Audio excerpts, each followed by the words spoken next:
이 데이터 센터의 전환 관련해서 전력 반도체의 새로운 시장 규모가 2026년 대비 이제 2030년으로 봤을 때 100배 가까이 커질 수 있다. 네, 안녕하십니까. 저는 메리츠증권에서 미국 주식 전략을 담당하는 황수욱입니다. AI 관련해서 인덱스 리포트를 또 작성을 해서 관련 내용을 좀 설명드리고자 나왔습니다. 애프터 AI 시리즈라고 하는 내용이고요. 골자는 에너지가 초점입니다. 그런데 단순히 에너지가 부족하다라는 얘기는 다들 지금은 공감을 하실 겁니다. AI 산업에서 핵심 쇼티지 중 하나가 에너지인데, 단순히 에너지가 부족한 것뿐만 아니라 이번 자리에서 초점을 맞춘 부분은 에너지의 밀도와 관련한 얘기입니다. 필요한 에너지의 밀도가 높아지면서 거기에 따른 변화가 새로운 투자 기회로 이어진다라는 전반적인 내용이고요. AI 연산량이 증가하는 것뿐만 아니라 그 연산이 고도화되면서 연산의 밀도도 높아진다가 최근의 변화입니다. 연산의 밀도가 높아지면 거기에 쓰이는 전력 밀도도 높아질 거고요. 높아지는 전력 밀도가 일부 비효율을 발생을 시키는데, 이게 새로운 아키텍처의 니즈를 유발한다라가 최근의 변화고요. 2026년이 이런 변화에 되게 중요한 위치에 있는데, 전력 반도체와 연료전지 관련한 산업에 대해서 먼저 하이라이트를 드리고자 합니다. 본격적으로 내용을 말씀드려 보면요, 시작은 역시 AI의 진화입니다. 저희가 계속 AI가 어떻게 진화를 해오고 여기에 따라 뭐 소프트웨어 산업과 하드웨어 산업이 변하고 있다는 프레임으로 말씀을 드리고 있는데, AI는 최첨단 모델의 경쟁도 이어지고 있고요. 저희가 AI한테 요구하는 연산의 복잡성이나 전문성도 계속 높아지고 있습니다. 이 두 부분이 AI의 연산의 밀도를 높이는 요인으로 작용을 하는데요. 작년 이맘때쯤이었죠. 딥시크 충격이 있으면서 AI 소프트웨어가 이제 민주화되었다라는 얘기들도 있었지만, 결국 1년이 지나서 놓고 보면 여전히 프론티어 모델들, 챗GPT라든가 제미나이라든가 xAI의 그록이라든가 이런 모델들은 계속 이제 차세대 모델 경쟁을 하고 있습니다. 더 뛰어나고 더 최첨단의 모델을 계속 학습시켜서 내놓으려면 더 고도화된 학습 연산이 필요합니다. AI 데이터 센터 혹은 AI 연산, 앞으로는 이제 학습이 아니라 추론의 영역이 더 커진다라고 많이들 생각을 하실 텐데, 이 추론의 영역에서도 연산 밀도가 높아지는 게, 저희가 단순히 이전에는 뭐 GPT한테 뭐 검색이라든가 정보의 요약이라든가 이런 부분들을 부탁을 하다가 이제는 일부 의사결정까지도 AI 모델에게 위임을 하고 있는 상황입니다. 그래서 이런 부분들이 이전 대비 훨씬 더 많은 연산량을 요구를 하게 되고 더 복잡한 의사결정 과정을 요구를 하게 되는데, 이게 더 밀도가 높은 연산을 필요로 한다는 거죠. 그랬을 때 AI 하드웨어의 변화도 여기에 맞게 진보가 되고 있습니다. 이전에는 오베른이라고 하는 스타일로서 엔비디아가 이제 보여주는 그 서버 렉이 있습니다. 네모난 박스에 뭐 GPU든 CPU든 여러 개가 들어가 있고, 그게 하나의 단위가 되어서 여러 개가 연결이 되어서 IT 서버를 구성을 하는데, AI도 마찬가지로 그런 서버렉 안에 GPU와 CPU가 연결이 되어 있어서 저희가 거기에다가 이제 뭐 AI 연산을 맡기곤 하는데요. 근데 그 시스템의 형태가 지금 보여드리는 장표에서 보시는 것처럼 기존에는 GB300 NVL70이라고 하는 스타일로서 가로로 컴퓨터 트레이들이 들어가서 구성이 되어 있다고 한다면, 내년에 가서는 이거에 대한 밀도를 좀 더 높이기 위해서 이 컴퓨터 트레이를 수직으로 세워서 훨씬 더 촘촘하게 서버렉을 구성을 하게 됩니다. 가장 큰 변화가 뭐냐면, 하나의 서버렉에 들어가는 GPU의 개수가 이전에는 72개에서 144개였다고 하면 2027년부터는 이 숫자가 576개까지 늘어난다는 게 가장 큰 변화입니다. 그랬을 때 당연히 서버렉 하나당 필요로 한 전력 부하도 당연히 커질 수밖에 없습니다. 방금 보여드렸던 GB300 NVL72의 경우에는 전력 부하가 150kW를 요구를 합니다. 근데 내년에 나올 거라고 지금 준비가 되고 있는 루빈 울트라의 카이버렉 스타일의 경우에는 576개의 GPU가 들어가니만큼 더 높은 전력 부하를 요구를 하는데, 이게 600kW까지 높아지고요. 엔비디아는 이거를 중기적으로 1MW까지 높인다라는 얘기를 합니다. 그런데 이렇게 좁은 면적에 더 높은 전력 부하가 들어가게 된다라고 하면 일부 문제점이 발생을 합니다. 지금 AI 관련해서 3대 병목과 직접적으로 연결이 되어 있습니다. AI의 3대 병목이라고 한다면 크게 세 가지인 것 같아요. 반도체, 원자재, 전력입니다. 그러니까 이 세 개가 부족해서 인프라가 필요한 만큼 빠르게 늘지 못하고 있다는 건데, 지금 말씀드렸던 그 단일 서버렉당 전력 부하의 상승은 이 중에서 원자재와 전력과 관련한 쇼티지를 심화시키는 요인으로 작용을 합니다. 전력은 전압과 전류의 비례를 합니다. 그래서 같은 전압 상황에서 더 높은 전력을 전달하기 위해서는 전류가 커져야 되는데요. 좌측에 보시면 전류가 더 많이 필요하게 된다라고 하면 이 전류를 이동시키는 그 통로 역할을 하는 전선도 같이 두꺼워져야 됩니다. 전선이 두꺼워져야 된다는 뜻은 거기에 필요한 구리가 더 많이 들어가야 된다는 건데, 차트에서 보시는 것처럼 지금도 구리가 부족하다는 얘기가 나오는데 그 좁은 서버렉 안에 더 많은 GPU가 들어가게 되면 구리도 더 기하급수적으로 더 많이 필요해진다는 거죠. 이게 그 AI 인프라의 병목을 더 키울 수 있는 상황이라는 거고, 두 번째로는 전력 손실의 문제가 있는데, 이 전력 손실이라는 것은 전류의 제곱에 비례를 합니다. 그래서 같은 전압에서 더 높은 전력을 조달하기 위해 전류가 커지는 것에 비례해서 전력 손실이 더 기하급수적으로 늘어난다는 문제가 있어요.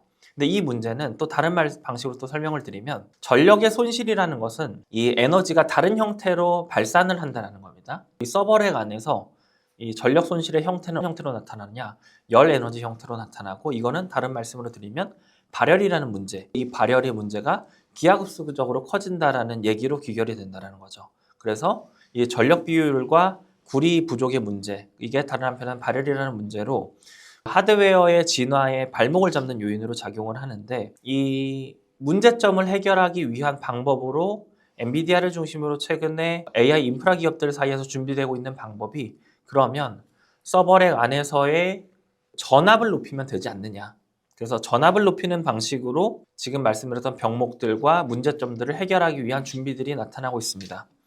이렇게 해서 서버렉 안에 전압을 높이게 된다라고 하면 방금 말씀드렸던 문제점인 구리가 많이 필요하다라든가 전력 손실이 난다라든가 하는 이런 부분들을 차트에서 보시는 것처럼 획기적으로 해결할 수 있다라는 그런 장점이 생겨서, 그래서 전체적인 서버렉 안에서의 전압을 높이는 이런 아키텍처의 거대한 전환을 작년부터 준비를 하기 시작해서 2027년에 본격적으로 시작을 하겠다라는 게 엔비디아를 중심으로 하는 미국의 AI 인프라 기업들의 현재의 방향입니다. 이 방향은 어떻게 이어지고 있느냐? 2025년 3월에 GPU가 576개가 들어가는 서버렉 스타일인 카이버라는 렉이 작년 3월에 처음으로 엔비디아가 이걸 내년부터 출시하겠다라고 발표를 했고요.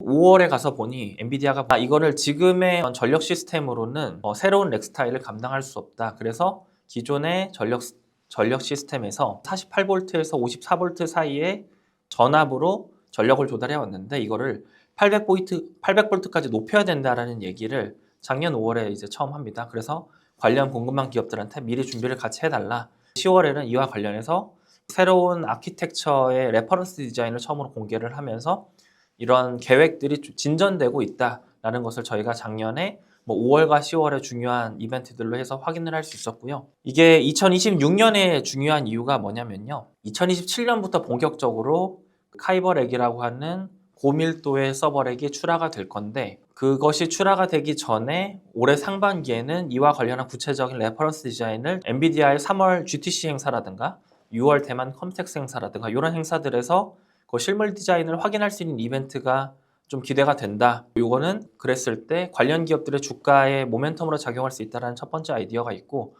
특히 이제 올해는 하반기가 좀 더 중요한데, 두 번째로는 그 하반기에 가서는 이 공급망에 있는 기업들이 본격적으로 수주를 받을 수 있는 그런 시점이라고 생각을 합니다.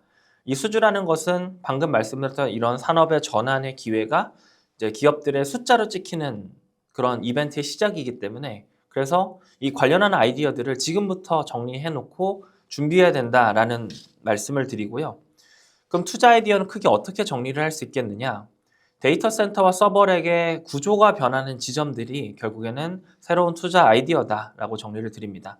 그 중에 첫 번째로는 전력 반도체를 말씀을 드리고 싶은데, 이 전력 반도체라는 개념은 쉽게 말씀을 드리면 좀 더 컴팩트한 전자식 변압기다. 그래서 그런 서버렉이나 컴퓨터 트레이 보드의 전압을 바꾸는 전하들을 말씀을 드려왔는데, 이러한 작용을 실질적으로 해주는 부품인 전력 반도체라고 하는 개념이 첫 번째 투자 아이디어가 되겠고요.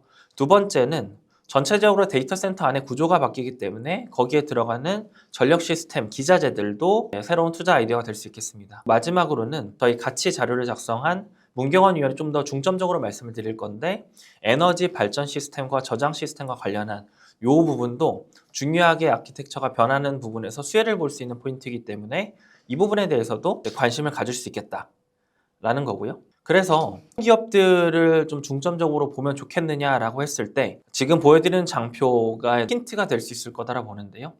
엔비디아는 이미 작년 5월부터 데이터 센터의 고전압 아키텍처의 전환을 준비를 하고 있는데 이와 관련한 파트너사들을 계속 업데이트를 해서 이제 말을 해주고 있습니다. 그래서 뭐 전력 시스템과 관련한 파트너사들, 전력 반도체와 관련한 파트너사들, 800V로 전환하는 데이터 센터의 설계를 담당하는 기업들 계속 이제 업데이트해서 얘기를 해주고 있어서 결국에는 요 기업들 안에서 새로운 수혜주들을 저희가 모색할 수 있다는 거고요. 그 중에 제가 좀 하이라이트 드리고 싶은 전력 반도체라는 개념은 이전에는 AI 데이터 센터에 많이 쓰이지 않다가 이렇게 이제 데이터 센터 안에 전압이 높아지는 만큼 이 전력 반도체의 니즈도 같이 높아지는데 전기차 산업을 중심으로 했었던 실리콘 소재 기반의 저전압, 가격 단가 측면에서 효율이 있는 그런 반도체가 아니라 앞으로는 고전압에서도 견딜 수 있고 여러 이제 변동성이 큰 상황에서도 견딜 수 있는 탄화교소라든가 질화갈륨 기반의 소재의 전력 반도체가 앞으로 새로운 수혜처로 볼 수 있겠다라는 내용입니다.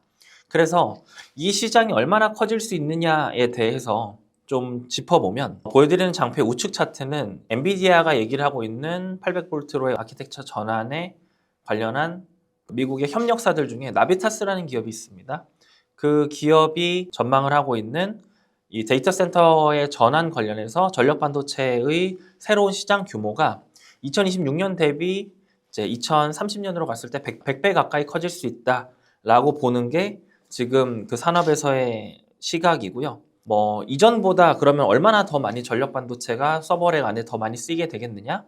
우측 차트를 보시면 기존 대비해서 한 7배 정도 더 되는 단가의 규모의 전력 반도체 시장 기회가 새로 열릴 수 있다라는 게 지금 산업에서의 시각입니다. 이전에는 크게 필요하지 않았던 전력 반도체가 앞으로 더 많이 이제 데이터 센터 안에 필요해진다라는 게 지금 말씀드리고 싶은 변화인 거고, 그렇게 됐을 때 종목을 어떤 기준으로 좀 선별하면 좋겠느냐. 이 전력 반도체가 크게 데이터 센터 아키텍처에서 세 군데에서 앞으로 많이 사용이 될 것 같습니다. 데이터 센터의 인입부라고 하는 부분에서 솔리드 스테이트 트랜스포머라고 하는 개념, 이게 기존의 기계식 변압기를 대체하는 전자식 변압기의 개념인데 이건 이제 좀 더 나중에 가서 마지막에 바뀔 변화긴 하지만 이 부분의 변화가 첫 번째고요. 두 번째로는 데이터 센터 서버렉 안까지 800V라는 고전압이 유지되어 왔다가 서버렉 안에 있는 컴퓨터 트레이에서 그 직전에서 800V에서 12V를 낮춰주는 변압부 부분, 마지막으로는 GPU 바로 옆에서 이제 변압을 해주는 이 부분에서 전력 반도체가 이제 앞으로 크게 쓰일 건데 저는 이 포인트들 중에 가장 많은 변화가 나타나는 포인트는 바로 두 번째 부분, 그 컴퓨터 트레이 바로 앞에서 이제 전압을 바꿔주는 이 부분과 관련한 부분이 이전 대비해서 가장 많이 바뀌는 변화라고 보고 있고, 이거와 관련한 주식을 좀 집중을 하는 게 전 좋겠다라고 생각을 하고요. 글로벌에서는 인피니언이라는 기업이 지금 말씀드리는 포인트들 중에서 가장 좀 기술력이 앞서 있는 상황으로 보여지고, 미국 기업들 안에서는 나비타스라고 하는 기업이 이 부분에서 자기들이 잘하고 있다라고 얘기를 하고 있습니다. 나비타스라는 기업이 작년 하반기에 엔비디아의 파트너사로서 이제 본격적으로 확인이 되면서 자신들은 기존에 하고 있던 다른 영역의 사업부를 철수를 하고 AI 데이터 센터 산업에 집중을 하겠다는 얘기를 하고 있습니다. 이런 기업들이 지금 당장은 말씀드렸던 800V로의 전환과 관련해서 좀 배타가 클 수 있는 기업이지 않을까 정도로 눈여겨보고 있습니다. 두 번째로 말씀드리고 싶은 포인트, 전력 시스템 관련한 기업에 대해서는 간단하게만 소개를 드리면요. 이 관련한 변화는 이미 전력 인프라 기업이다라고 해서 가고 있는 기업들이 이 변화와 관련해서 수혜를 볼 수 있는 기업들입니다. 미국에서는 대표적으로 이튼과 버티브 같은 기업들이 되겠고, 우리나라에도 이와 관련한 밸류체인에 있는 여러 전력 인프라 기업들이 이미 잘 가고 있는데 그 기업들이 한 번 더 레벨업 할 수 있는 기회다라는 거고요. 그 레벨업의 핵심은 좌측 차트 보시는 것처럼 데이터 센터의 단위 설비당, 메가와트당 공급하는 장비와 시스템의 범위가 확대가 되면서 이전 대비 매출 기회가 한 20% 정도 늘어난다라는 게 핵심입니다. 그랬을 때 지금 이미 잘 가고 있는 전력 인프라 기업들도 지금 이런 변화에 맞춰서 추가적인 수혜를 볼 수 있겠다 정도로 제 부분을 정리를 드리겠습니다. 지금까지의 내용을 한번 랩업을 드리면 AI의 연산이 고도화되고 있고 연산이 고도화되는 만큼 연산의 집적도도 높아지는데 연산의 집적도가 높아지면서 데이터 센터의 서버 AI 인프라의 집적도도 높아지면서 거기에 필요한 전력의 밀도도 높아진다. 그랬을 때 이것을 대응하기 위해서 아키텍처의 거대한 전환이 나타나고 있는데 거기서 저희는 다양한 투자 기회를 보고 있지만 제 부분에서는 오늘 전력 반도체라는 산업이 새로운 수혜 산업이 될 수 있겠다 정도로 좀 말씀을 드렸고요. 저희 이제 에너지 담당 문경원 위원이 에너지와 관련해서 좀 더 초점을 맞춰서 그 중에서도 연료전지 비즈니스에 대해서 좀 더 집중적으로 다루는 영상으로 말씀을 드려보도록 하겠습니다. 오늘 긴 내용 경청해 주셔서 진심으로 감사드립니다.